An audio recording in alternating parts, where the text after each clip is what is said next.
From an early age, I was told my father had built me and that I was built to help the family. Any feelings or thoughts that differed from this programming were to be reported to him as a malfunction that he would fix. It didn't take me long to associate malfunctions with pain, and I reported them less and less over the years. I slept in the basement in a box with a thin layer of foam and a pillow. I didn't go to school. I didn't know school even existed.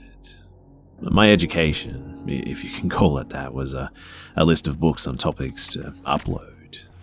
Most of these books were on topics useful to my parents, such as basic plumbing and electrical work, cooking, gardening, and those written by my father on my programming. My mother would then give me a list of questions to answer about these books to ensure that the upload was successful. But sometimes the questions would be tricks, or I would answer them incorrectly in the eyes of my outraged father. My uploads were almost always successful though, and I had nothing but time and the intense fear of corrupting my processes if I didn't properly concentrate. But writing this now, so many years later, I know it does sound ridiculous, but as a child unexposed to the world, I only had my parents to guide me. Between uploads and maintenance, I had tasks to complete. This included mowing the lawn, tending the garden, cooking meals, cleaning and fixing things such as lawnmowers, washing machines, dryers and fridges. But there was no downtime whatsoever. I always had broken things to fix. I later found out that my father would sell these once I had fixed them. When I was 17 years old, I didn't know of birthdays or my age, but this is what police have told me. My father had stopped work and decided it was time for me to earn some money. But the thought scared me, but I obeyed orders as I had been programmed to do that.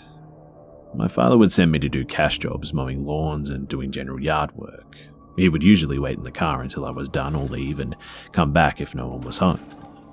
During these times, he would put me on mute mode and said that he would know if I spoke with anyone. It was forbidden, and if I malfunctioned, there would be serious consequences. No one ever approached or spoke with me, and even if they had arrived home before my father returned, they would make their way inside without a word. I discovered later that he had told his clients that I was deaf and mute and liked to be left alone to finish the job. It was simple.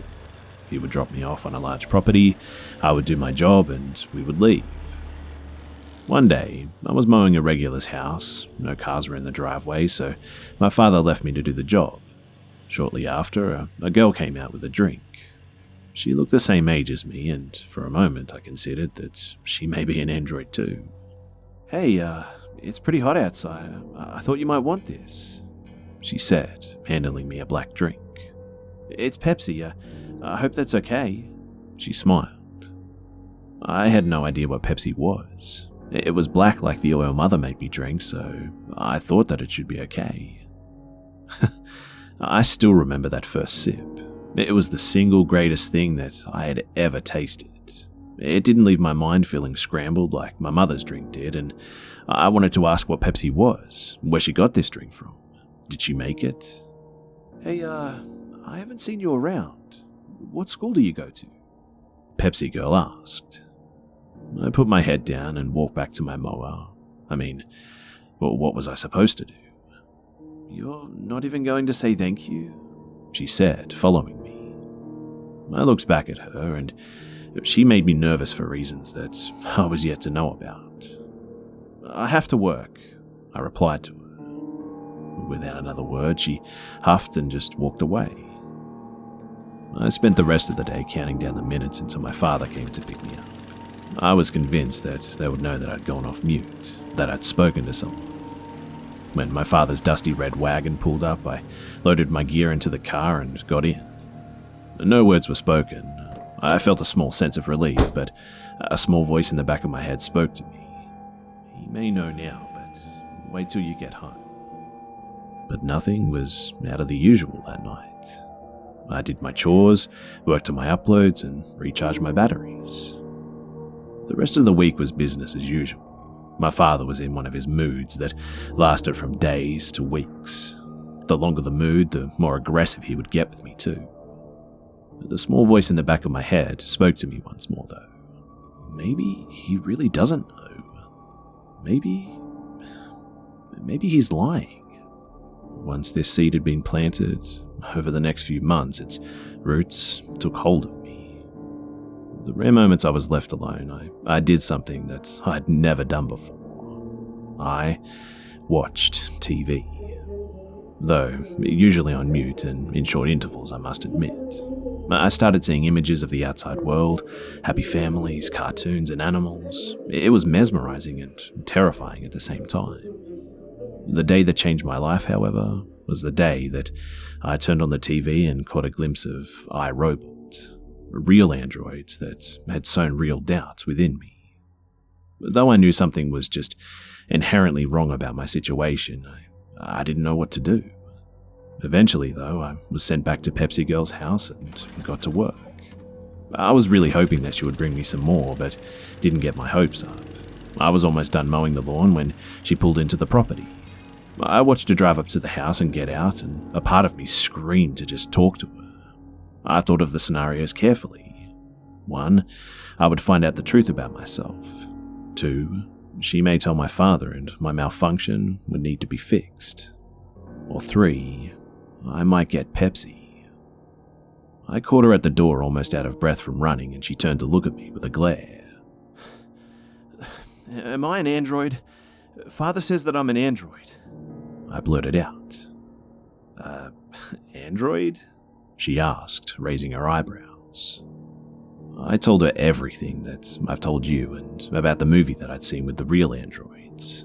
She stood quietly, and I guess she was just trying to make sense of it all. I heard footsteps behind me and immediately lost all of my courage.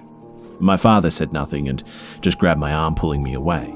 I looked back at her, still with the same perplexed look she wore when I first approached her. I had blown it. That night was the worst night of my entire life. The fixing that my father did was worse than ever before, and now I knew that I am something. I'm someone. The seams were splitting, and my father no longer bothered with the usual half-assed facade that had become so apparent to me now. It was just straight-up punishment. Both my parents tried scaring me, telling me stories of police and the outside world. They were both furious, but also shaken. I wasn't allowed out of the basement after that too. The days passed slowly, and my parents' screaming matches were the only form of stimulation that I even had. I would put my ear to the door to try and hear what they were saying, and one sentence drove fear into me that I didn't even know I had. "I'm going to shut it down for good, all right?" I was that it. I heard someone coming down the steps and fled from the door. My father pushed it open but stayed outside.